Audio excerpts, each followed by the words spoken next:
canal Filosofia na Sala de Estar. Se você está à procura de um canal de filosofia para assistir no YouTube, acompanhe este canal, com temas filosóficos, sociais, políticos e muita poesia.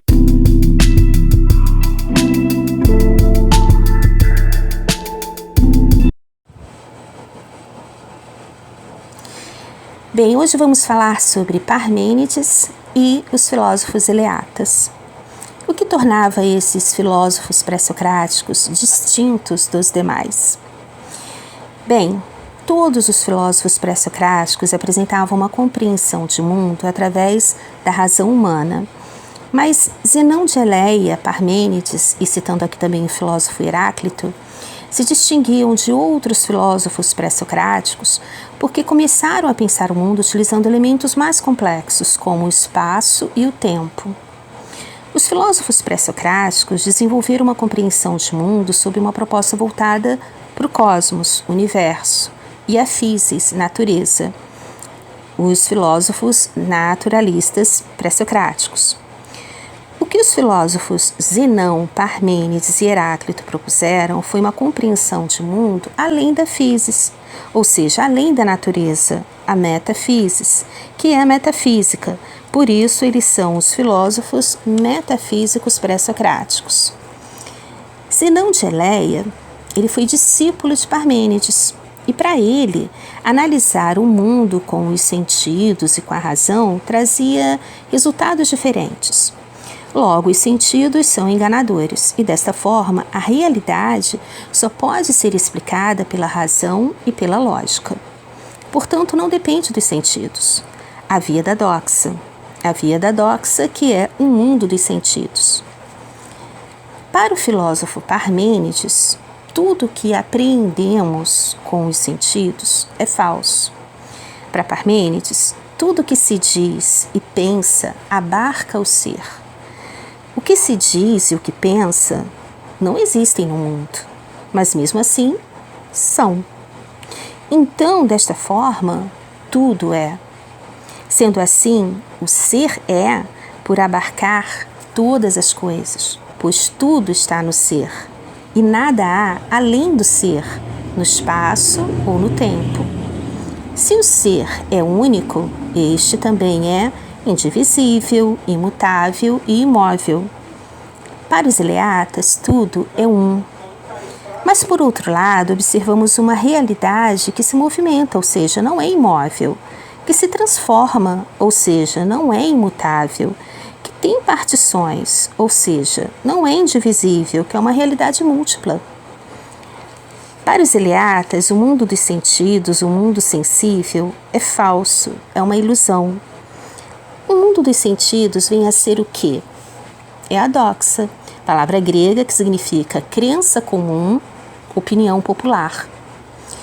O mundo dos sentidos é porque se trata dos 5 sentidos mesmo. A visão, a audição, tato, paladar e olfato. É através desse mundo dos sentidos que a via da doxa se apresenta como um caminho de enganos e ilusões. Para eles, os eleatas, o ser é, portanto, imutável. E o mundo que vemos é mutável. Então, esse mundo sensível, mutável, é falso, é apenas uma ilusão. Desta forma, concluímos que para Parmênides, a via dos sentidos, doxa, em grego, é o caminho do engano e das incertezas. É a via que apresenta os enganos e as ilusões dos sentidos que não estão assentados na certeza da essência do ser. Sendo a essência do ser fixa, pois é eterna e imutável, as mudanças que percebemos nas coisas são, na realidade, fruto de nossos sentidos enganosos. O movimento seria apenas uma aparência que engana os nossos sentidos. Desta forma, o que se apresenta fora da organização racional proposta na teoria cosmológica parmenidiana, na verdade, é apenas uma ilusão causada pelos sentidos. É interessante destacar aqui o poema de Parmênides intitulado Sobre a Natureza. Existem hoje apenas fragmentos do poema, sobreviveram ao tempo 160 versos. Os 160 versos do poema são considerados o maior texto pré-socrático. Esse poema condensa toda a teoria cosmológica de Parmênides e esclarece seu entendimento da verdade. O poema é composto por 3 partes, sendo elas um proêmio, a primeira parte, e a segunda parte. O proêmio apresenta um recurso estilístico no qual o eu lírico, ao encontrar com uma deusa que seria a guia, levaria o eu lírico à descoberta da verdade e ao cinismo dos sentidos. A primeira parte do poema apresenta a via ou o caminho da razão. Fugindo da ilusão, o eu lírico, nesta primeira parte do poema, apresenta uma via em que o conhecimento é seguro, centrado no monismo e imobilismo, destacando aí a teoria parmenidiana do ser único e imóvel. A segunda parte do poema apresenta a via da doxa, que é o caminho do engano e das incertezas.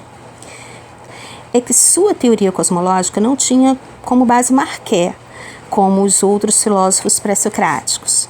A sua teoria é firmada numa organização racional do universo, que é infinita, una, indivisível, imutável e imóvel. Bem, para Parmênides, o ser é, e tudo que existe abarca o ser, podendo ser pensado e enunciado, tudo aquilo que se diz, tudo que se pensa. Enfim, tudo que nos torna o que somos, no sentido amplo cultural que se processa ao longo da história da civilização humana. Esses são os 4 argumentos a respeito dos atributos do ser defendidos por Parmênides. Primeiro, o ser é e não pode não ser. Segundo, o nada, o não ser, não é e não pode ser. Terceiro, pensar e ser são o mesmo. E quarto, o não ser não pode ser pensado nem enunciado. Viu como agora ficou mais simples entender? Filosofia é interessante por causa disso, porque um tema sobre filosofia por si só nos faz pensar a realidade de forma mais ampla e nos leva a refletir sobre isso, sobre a nossa compreensão de mundo. É pela via da doxa, por exemplo, que os esforços para a manipulação e dissimulação política são feitos. É preciso ficar atento ao tipo de informação e conhecimento que são apresentados para que estas não sejam capazes de produzir uma opinião pública ou uma crença popular que engane a população para atender a interesses que não se assemelham nem um pouco a qualquer tipo de altruísmo e empatia. Podemos citar aqui o célebre jornalista dos anos 1920, Walter Lippmann, de 1889 a 1974, que criou o termo fabricação de consentimento, manufacturing consent. O que quer dizer fabricar o conhecimento? Isso se aplica à capacidade de ganhar adesão e apoio da opinião pública, criando ilusões necessárias. Essas ilusões se dão no âmbito da criação de necessidades artificiais ou, ao contrário, a criação do medo, da insegurança, até mesmo do terror, ou seja, a ilusão que cria a desilusão. Portanto, para Lippmann, as pessoas devem ser desviadas para ficarem inofensivas. É preciso, então, submergi-las e atordoá-las com informações para que não tenham tempo de refletir. E assim, as pessoas devem se distanciar de uma conscientização das condições históricas, sociais, econômicas, políticas e estruturais que as influenciam e definem a sua qualidade de vida. É preciso entender que tudo abarca o ser, pois o ser é. E pela via dos sentidos é que se produz uma crença comum, uma opinião popular, uma opinião pública, e então podemos dizer que tudo que se diz, tudo que se pensa, não existem no mundo, não é? Mas mesmo assim, são. Por isso é que quando dizemos que o ser é único, é porque nada há além do ser, no espaço ou no tempo, pois pensar e ser são o mesmo. Nós, enquanto ser, devemos perpetuar o que há de construção e não de ilusão, pois o ser é e nós somos. Algo que nos leve a um lugar em que possamos firmar nossos propósitos pautados por princípios que dignificam o ser. E desta forma não venhamos a ser personagens em uma sociedade fantoches, na qual representemos papéis nos distanciando de nosso destino legítimo. Ser o que somos, porque o ser é. Quanto mais insistirmos em nos aproximar do que nos move para enganos e ilusões, mais distante estaremos de uma prosperidade coletiva, onde o bem comum alcança todos os povos.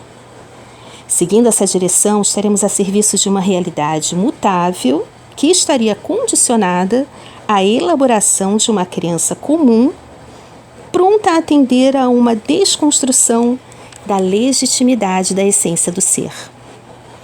O ser abarca todas as coisas, mas o ser é. Então o ser nunca deixa de ser, por isso é imutável e há de ser legítimo.